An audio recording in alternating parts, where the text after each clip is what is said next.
वर्णन चल रहा है। भगवान श्री सुखदेव जी संपूर्ण ब्रह्मांड का वर्णन कर रहे हैं। पहले तो द्वीपों का वर्णन किया। अब उन द्वीपों के मध्य में एक विशाल पर्वत है जिसका नाम लोकालोक पर्वत है। ये पृथ्वी के सब ओर सूर्य आदि के द्वारा प्रकाशित और अप्रकाशित प्रदेशों के बीच में उनका विभाग करने के लिए ये विराजमान लोकालोक पर्वत। सूर्य भगवान जैसे जैसे इस चक्कर लगाते हैं इस पर्वत का, तो जिधर होते हैं उधर दिन होता है और पीछे रात होती है। मेरु पर्वत से लेकर मानसोत्तर पर्वत तक जितना अंतर है उसके बीच में शुद्धोदक समुद्र है, शरबत का समुद्र। पीछे सुनाया गया था घी का, मदिरा का, दूध का, दही का, ऐसे पर समुद्र। यहां शुद्धोदक जो अपने यहां है वो क्षार नमक का। मेरु पर्वत से मानसोत्तर पर्वत तक शुद्धोदक समुद्र, बहुत ही पवित्र और मीठा जल, शरबत की तरह। उसके आगे जो भूमि है वो स्वर्णमयी भूमि है। वहां कोई वस्तु गिरेगी तत्काल अंतर ध्यान हो जाएगी, इसलिए वहां कोई मनुष्य नहीं जा सकता। सिर्फ अंतर्ध्यान शक्ति संपन्न सिद्ध या देवता जा सकते हैं। यही मृत्युलोक में ही है लोकालोक पर्वत। उसके आगे की भूमि स्वर्णिम है, सोने की है। वहां कोई वस्तु गिरे तो तत्काल अंतर्ध्यान हो जाएगी, वस्तु नहीं दिखाई देगी। वहां कोई व्यक्ति नहीं जा सकता, केवल अंतर्ध्यान शक्ति संपन्न देवता जा सकते हैं या सिद्ध जा सकते हैं। लोकालोक पर्वत सूर्य आदि से प्रकाशित और अप्रकाशित भूभागों का बीच है। त्रिलोकी में यह सीमा स्थापित की गई लोकालोक पर्वत की। इतना ऊंचा और लंबा है कि इसका ऊपरी भाग ध्रुवलोक को स्पर्श करता है। लोकालोक पर्वत का ध्रुव पर्यंत समस्त ज्योतिर्मंडल की किरणें प्रकाशित होती हुई हैं। तो एक ओर जब प्रकाश होगा तो दूसरी ओर अंधकार। सूर्य कभी अस्त नहीं होते, भगवान सूर्य कभी अस्त नहीं होते। प्रमाण, लक्षण, स्थिति के अनुसार ये हमने भूमंडल का वर्णन किया। ये 50 करोड़ योजन का है भूमंडल। जहां पृथ्वी है ये मिट्टी की, जिसमें मनुष्य, पशु, पक्षी सब रहते हैं, ये 50 करोड़ योजन। एक योजन को मतलब 4 को 50 करोड़, तो 5 को है, हाँ 200। 50 करोड़ को मतलब 200 करोड़ कोस। ये पूरी भूमि है जिसमें मनुष्य वास करते हैं। 12.5 करोड़ योजन का लोकालोक पर्वत है। बीच में जो है उधर स्वर्णिम भूमि, इधर भूमि ये उपजाऊ। 4 दिग्गज ऋषभ, पुष्करचूड़, वामन, अपराजित, ये महान दिव्य गजराज चारों दिशाओं को रोके हुए विराजमान है।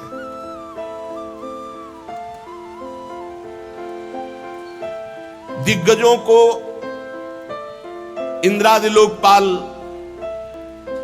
लोगों के कल्याण के लिए विराजमान किए हुए ये दिग्गज सर्वांतर्यामी परम पुरुष भगवान विश्वक्सेन इनको अपार सामर्थ्य दिए हुए हैं।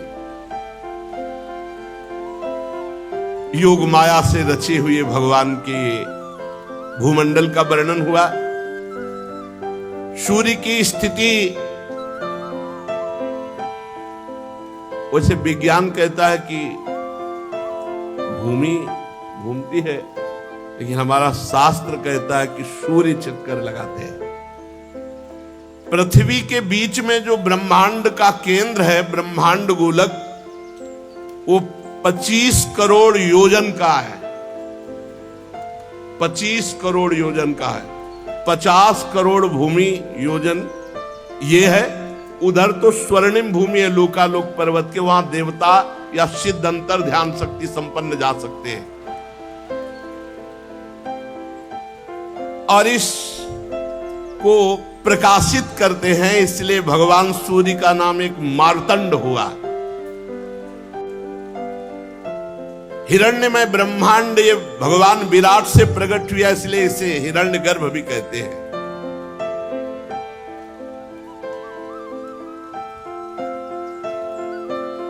जितना हमने तुमको भूमंडल का विस्तार बताया, उससे दुगना अंतरिक्ष लोक है।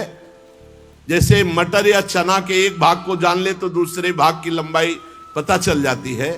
जितना भूमंडल है 50 करोड़ योजन, और उधर तो द्युलोक भी इतना ही है। और द्युलोक और भूलोक के बीच में एक अंतरिक्ष लोक है। ये दोनों का संधि स्थान है। मध्य भाग ग्रह नक्षत्र विराजमान है। अंतरिक्ष में भूमंडल और अंतरिक्ष के बीच में ही ये ग्रह नक्षत्र दिखाई दे रहे हैं। इनके ऊपर द्युलोक है, जहां किसी यंत्र का प्रवेश ही नहीं हो सकता है। वहां तो आगे द्युलोक में फिर स्वर्ग आदि की तरफ यात्रा सब सिद्ध और देव पुरुष करते हैं। अंतरिक्ष में कुछ सीमा तक ये यंत्र आदि जा सकते हैं। भगवान सूर्य उत्तरायण और दक्षिणायन इस गति से चलते हैं। मकर आदि राशियों में ऊंचे नीचे समान स्थानों में जाकर कभी दिन को बड़ा करते, कभी रात को बड़ा करते, कभी दिन को छोटा करते, कभी रात को छोटा करते हैं।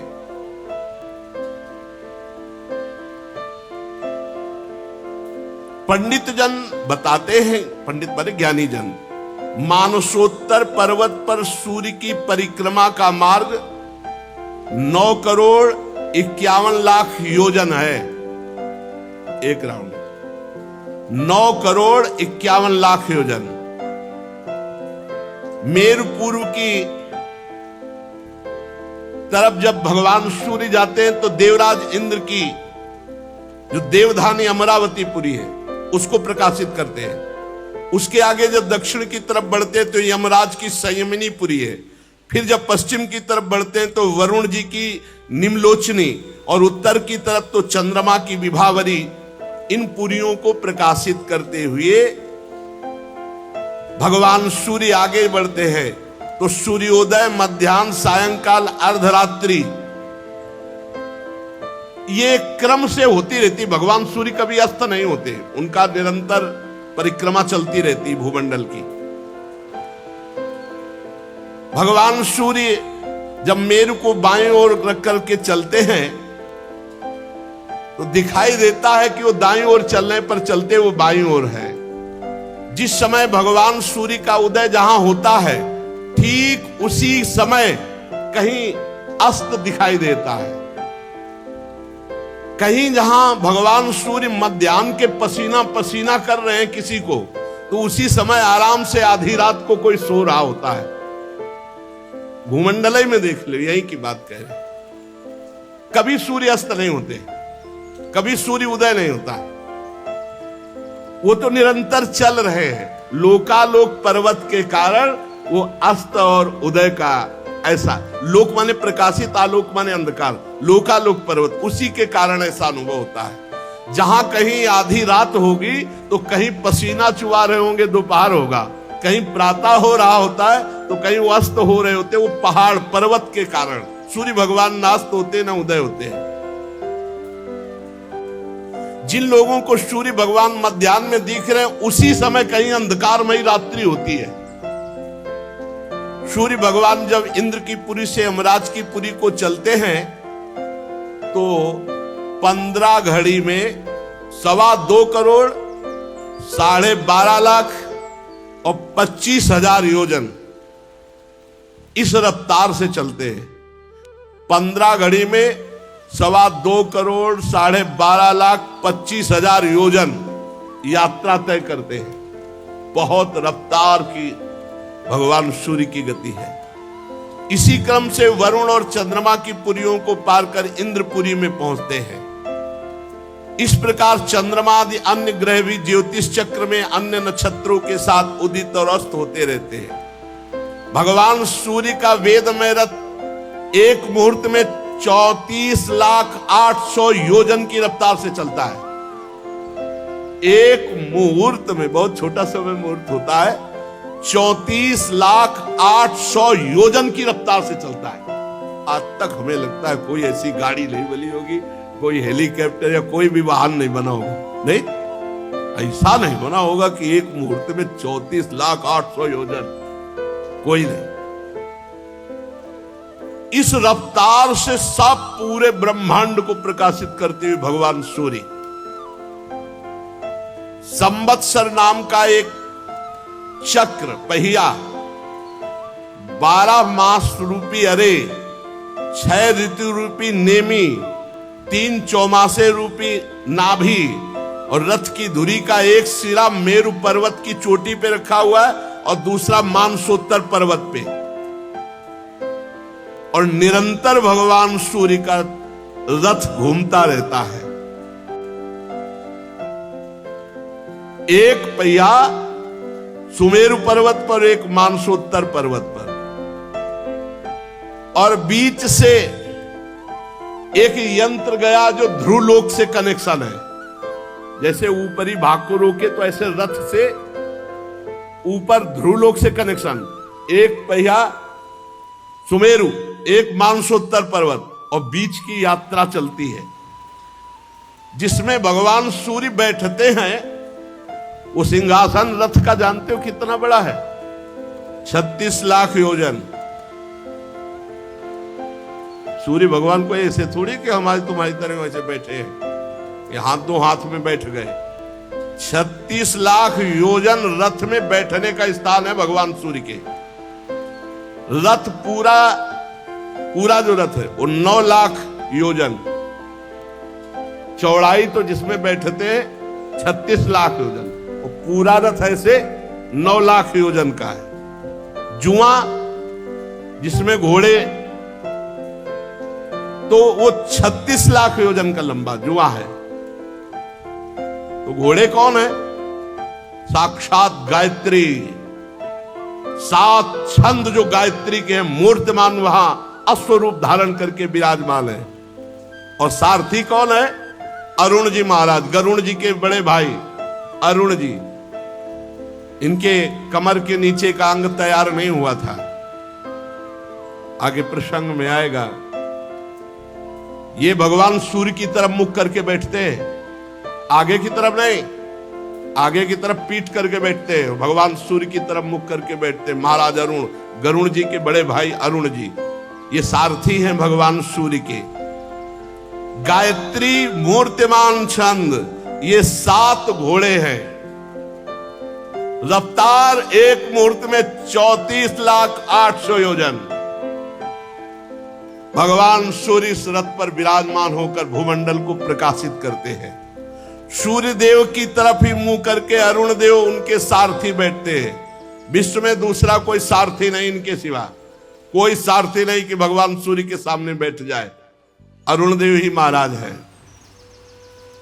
माता की गलती के कारण नीचे के अंग तैयार नहीं हो पाए थे, आगे प्रसंग आएगा तो कहीं। और 60,000 ऋषि बाल खेले ये स्तुति करते हुए चलते हैं। 60,000 बाल खिल्य ऋषि ये भगवान सूर्य के रथ में भगवान सूर्य की स्तुति करते हुए चलते हैं।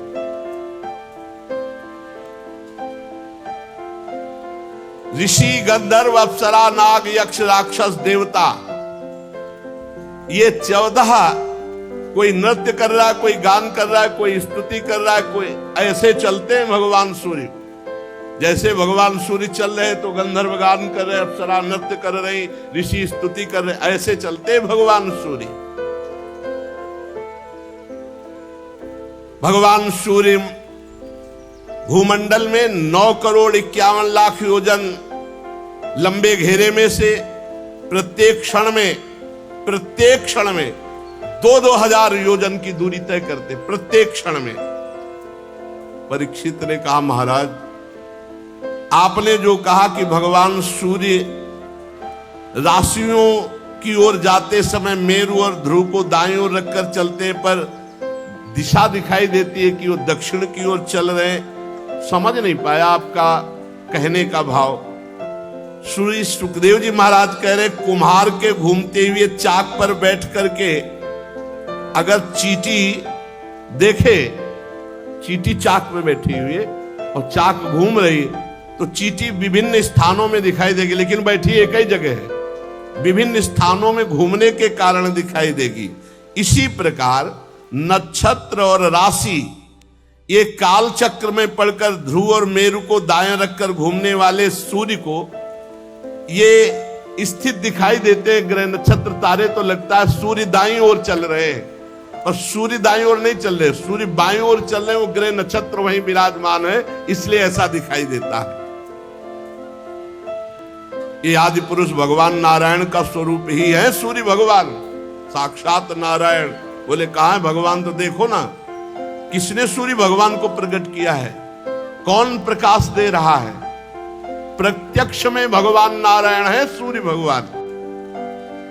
ये वेद में विग्रह से 12 मासों को विभक्त करते हैं और 6 ऋतुओं को, यही भारत देश में, अन्यत्र ये नहीं है।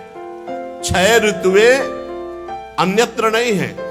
आप देखो कहीं कहीं एकदम शीतलता ही शीतलता मिलेगी, गर्मी, बरसात, हेमंत, ये शिशिर, ये सब कहीं तो एकदम और कहीं इतनी गर्मी की पूछो मत। वर्णाश्रम धर्म के अनुसार इन्हीं भगवान सूर्य नारायण की उपासना करके परम पद को भी प्राप्त किया जाता है। सूर्य भगवान संपूर्ण लोकों की आत्मा है, इन्हीं से रात दिन का विभाग होता है। उनका एक अव्यय ऋतु कहलाता है। आकाश में भगवान सूर्य का जितना मार्ग है वो आधा जब तय कर लेते हैं तो उसे एक अयन कहते हैं। दक्षिणायन और उत्तरायण से 2 भाग। इस प्रकार सूर्य की स्थिति से 1,00,000 योजन ऊपर चंद्रमा विराजमान है। परमहंस श्री सुखदेव जी कह रहे, और भगवान श्री कृष्ण द्वैपायन व्यासदेव जी त्रिकालज्ञ वो लिख रहे हैं, जो अभी आपने सुना वो भगवान सूर्य की गति। अंतरिक्ष के ऊपर जो द्युलोक है, उस द्युलोक के ऊपर सब पुरियों को प्रकाशित करते हुए भगवान सूर्य जो सुमेरु आदि में विराजमान अपने रथ पर, वहां किसी की पहुंच आज तक किसी की नहीं है। फिर कह रहे सूर्य से ऊपर 1,00,000 योजन चंद्रमा विराजमान है। हमारा शास्त्र कह रहा है कि सूर्य से ऊपर 1,00,000 योजन चंद्रमा विराजमान है। चंद्रमा की चाल सूर्य से भी बढ़कर तेज है, इसलिए वो सब नक्षत्रों के आगे रहता है। सूर्य के 1 वर्ष के मार्ग को चंद्रमा 1 महीने में तय कर लेता है, और 1 महीने के मार्ग को 2.25 दिन में, और 1 पक्ष के मार्ग को 1 ही दिन में तय कर लेता है।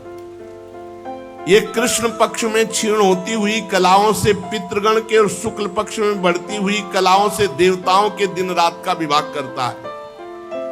30-30 मुहूर्त में एक नक्षत्र को पार करता है। ये अन्नमय अमृतमय होने के कारण समस्त जीवों की प्राण और जीवनी शक्ति को बढ़ाता है। चंद्रमा 16 कलाओं से युक्त है। ये मनोमय, अन्नमय, अमृतमय पुरुष स्वरूप भगवान चंद्रमा है। ये देवता, पितर, मनुष्य, भूत, पशु, पक्षी, सरीसृप, वृक्षादि सबके प्राणों का पोषण करता है, इसलिए सर्वमय देव चंद्रमा को कहा गया।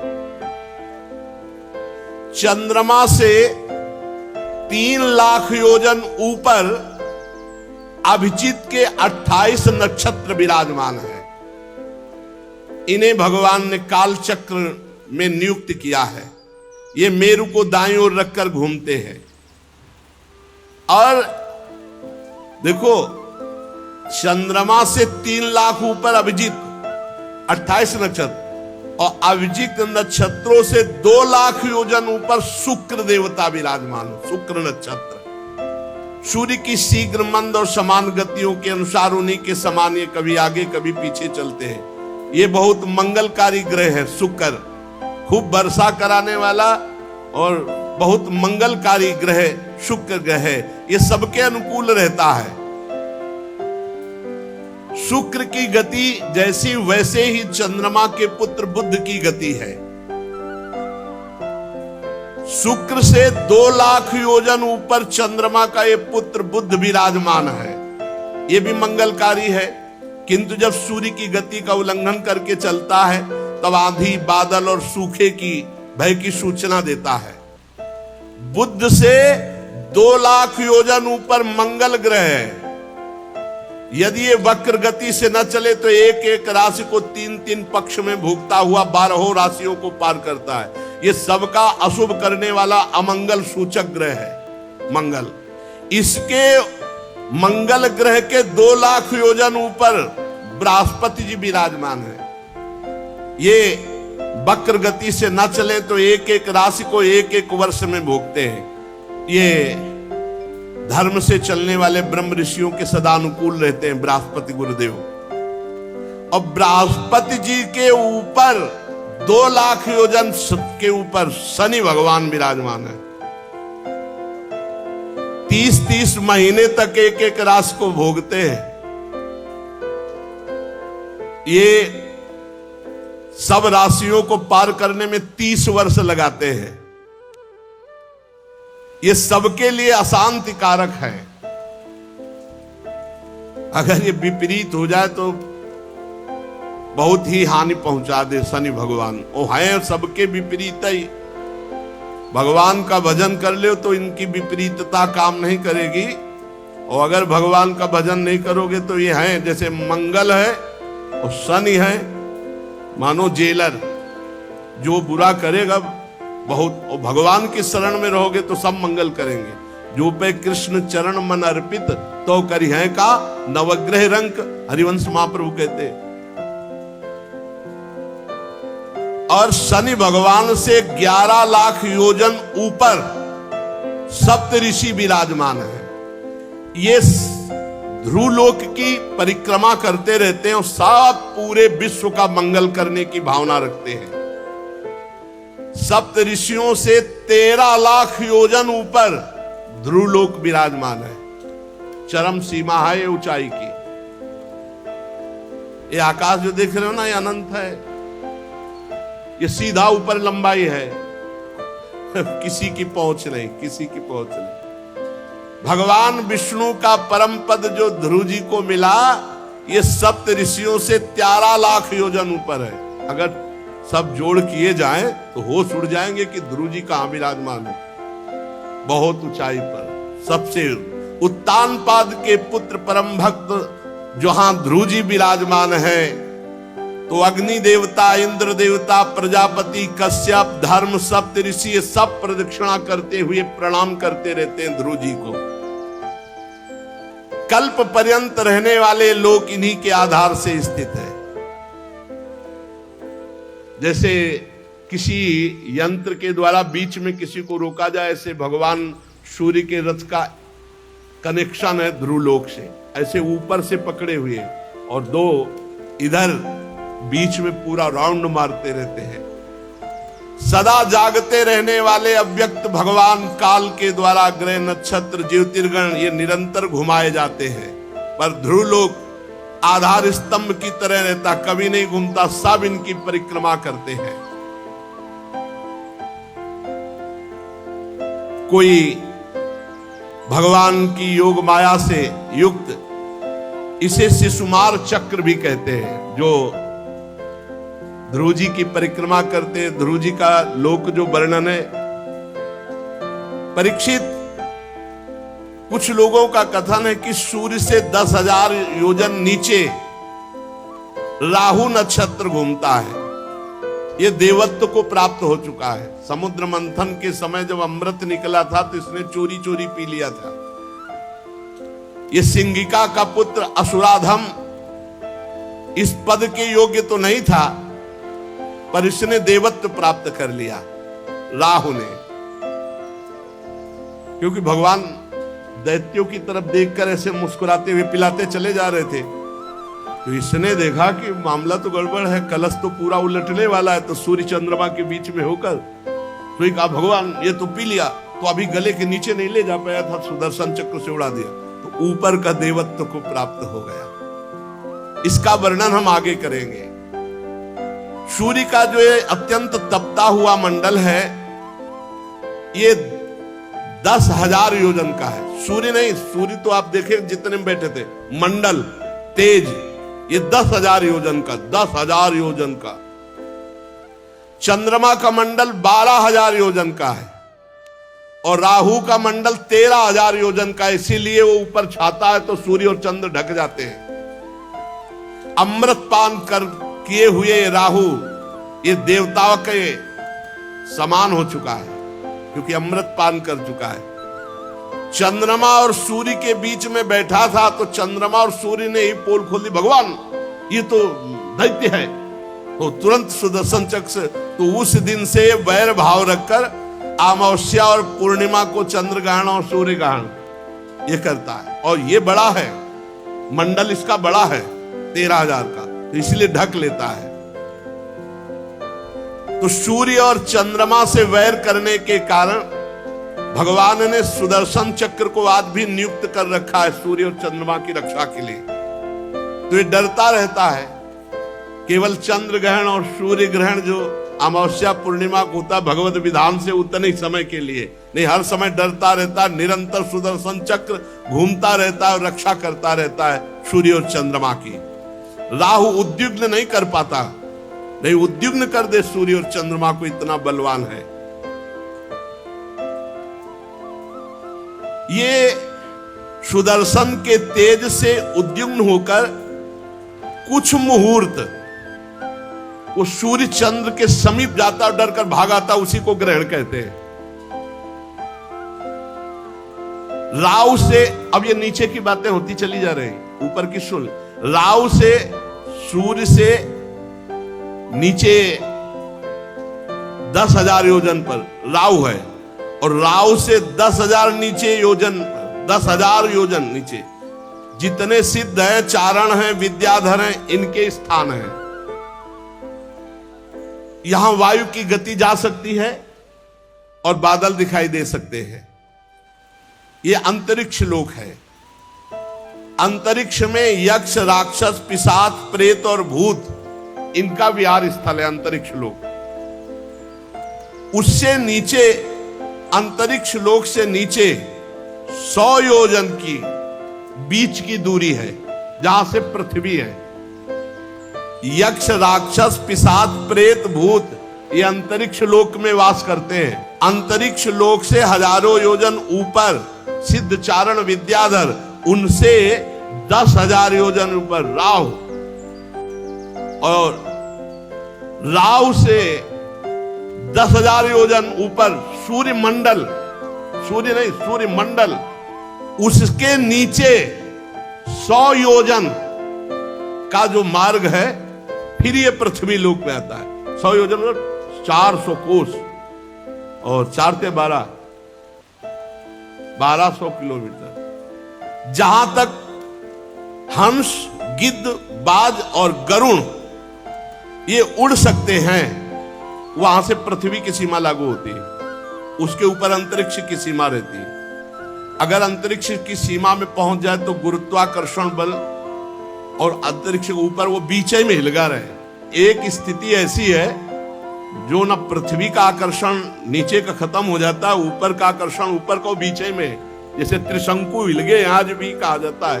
त्रिशंकु, त्रिशंकु की तरह वहां पहुंच जाने पर नीचे नहीं आया जा सकता। उसके ऊपर भूत, प्रेत, पिशाच, राक्षस ये अंतरिक्ष लोक।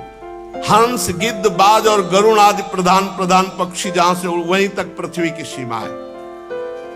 पृथ्वी का विस्तार तो सुन ही चुके हैं, अब पृथ्वी के नीचे लोक हैं, इसके नीचे भी है। अतल लोक, वितल लोक, सुतल लोक, तलातल, महातल, रसातल, पाताल, ये नीचे के हैं। भूधरा समझो, 14 भुवन का एक पूरा मकान समझो ब्रह्मांड, जिसे 7 ऊपर के और 7 नीचे के। अतल लोक, वितल लोक, सुतल लोक, तलातल लोक, महातल लोक, रसातल लोक, पाताल लोक, ये 7 लोक नीचे हैं और 14 भुवन का एक ये भगवान। और ऐसे अनंत ब्रह्मांड कैसे? बोले एक रोमकूप में अनंत ब्रह्म दिखलावा माते इतना भूत रूप प्रचंड, रोम रोम प्रति लागे कोटि कोटि ब्रह्मांड, ब्रह्मांड निकाया निर्मित माया, रोम रोम प्रतिवेद कहे। वो भगवान है, उनकी लीला ऐसी है, उनकी माया ऐसी कि कोई पार नहीं पा सकता। ये एक 10,000 योजन की दूरी पर स्थित है, 10,000 योजन। इनमें स्वर्ग से भी अधिक सुख है नीचे के लोगों। यहां पृथ्वी से 10,000 योजन पर अतल लोक का राज्य है। 10,000 योजन भगवान भेजते हैं इन लोकों में। इनमें स्वर्ग से भी अधिक सुख है। इसमें स्वर्ग से भी अधिक अप्सराएं, विषय भोग, ऐश्वर्य, आनंद, संतान सुख, धन संपत्ति, वैभव, उद्यान, क्रीड़ा स्थली और मायामय दिव्यमय बड़े वैभव। अरे सबसे इसे भौम नरक कहते हैं जिसमें आप रह रहे हैं। समस्त भगवान की जितनी रचना है उतनी रचना में सबसे ज्यादा जो दुखद है वो यही है लोक, मृत्यु लोक। सबसे दुखद। जी लोक के प्राणी में दुर्गंध नहीं मिलेगी आपको। दैत्य लोग भी देखो जाके कैसे बने हुए हैं। देवलोक जब वर्णन आता है ना, मानव जीवन तो केवल भगवान का भजन कर ले यही सी बात के लिए श्रेष्ठ है और किसी बात के लिए श्रेष्ठ नहीं। कह रहे कि इतना सुख है नीचे के लोकों में कि देवराज इंद्र को भी वो सुख नहीं जो नीचे के लोकों में। वहां सुंदर सुंदर स्त्री, पुत्र, बंधु बांधव, सेवक और संपत्ति, मतलब इंद्र की सामर्थ्य नहीं है कि उन सुखों को सोच सके जैसा इन लोकों में सुख है। महाराज, मैदानों की बनाई हुई अनेक पुरियां जगमगाती हैं और सुंदर सुंदर मणियों से जटित हर मकान है वहां मणियों से जटित है। परकोटे, नगर द्वार, सभा भवन, बड़े सुंदर आंगन और बड़ी सुंदर सुंदर स्त्रियां, बड़े सुंदर पुत्र परिवार, फर्श बड़ी सुंदर, कबूतर, तोता, मैना, इनकी किलोल देख ले तुम। ये पुरियां इतनी सुंदर कि देवराज इंद्र कल्पना नहीं कर सकते, इतना सुख है इनमें। सोचो धाम में कितना सुख होगा भगवान के, जहां बैठे हो। इतने बगीचे सुंदर हैं कि देवलोक के बगीचे भी समानता नहीं कर सकते। और ऐसे सुंदर सरोवर मणि जटित, खूब सुंदर डालियां फूलों की खिली हुई, तरह तरह की लताएं, तरह तरह की खुशबू। मानव देव में भजन कर ले यही सुख है और कोई सुख नहीं। कोई सुख देख लो, सुख तो यह है। ऐसी ऐसी रंग बिरंगी मछलियां जल में, जल एकदम निर्मल, कमल, कुमुद, कुवलय, कल्हार, नील कमल, लाल कमल, शतपत्र कमल, ये खिले हुए सरोवर, सबके अलग अलग अलग भवन, अलग सरोवर। जैसे जैसे यहाँ वो पानी का क्या कहते हैं जो मकानों के बगल में बने होते, जहां स्विमिंग पूल, अलग अलग मछलियां, कमल सब खिले हुए हैं, बड़े सुंदर। इंद्रियां आश्चर्य में हो जाए ऐसे लोकों के सुख।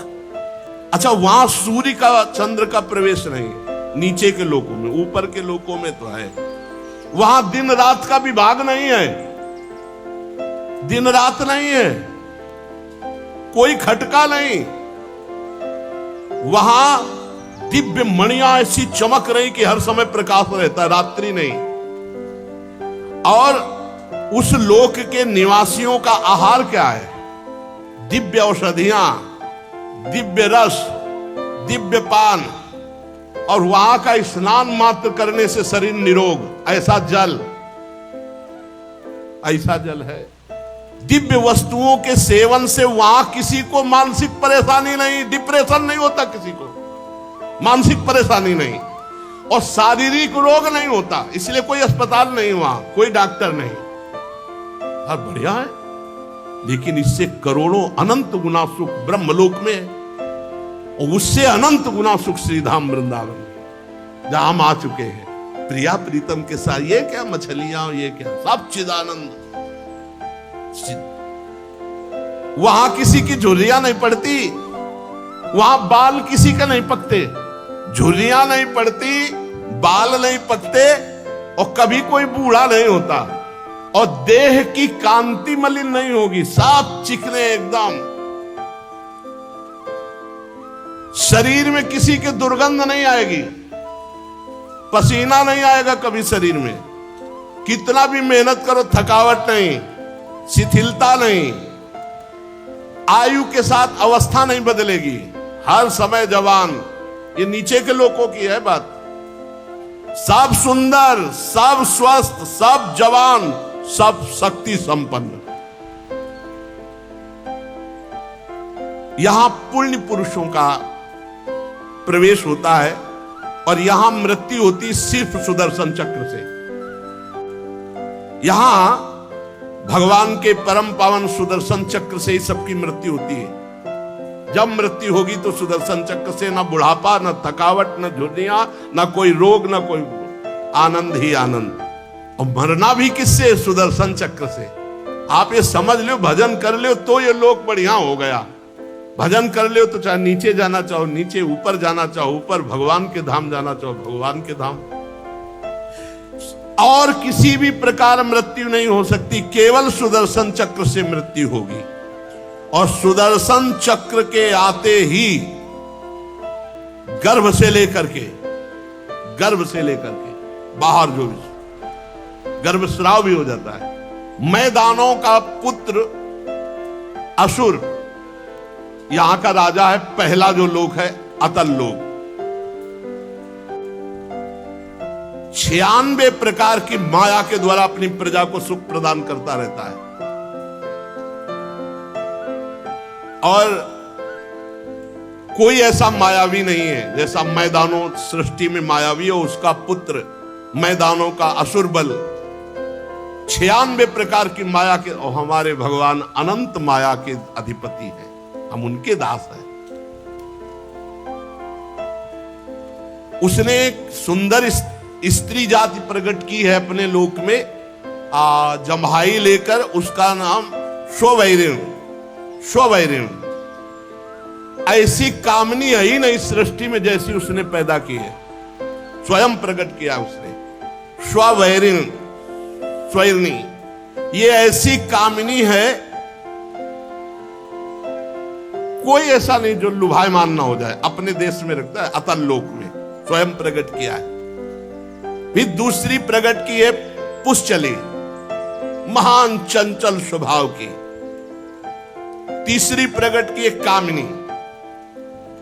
3 प्रकार की स्त्रियों के द्वारा उसने अपने इस अतल लोक को शोभायमान किया है।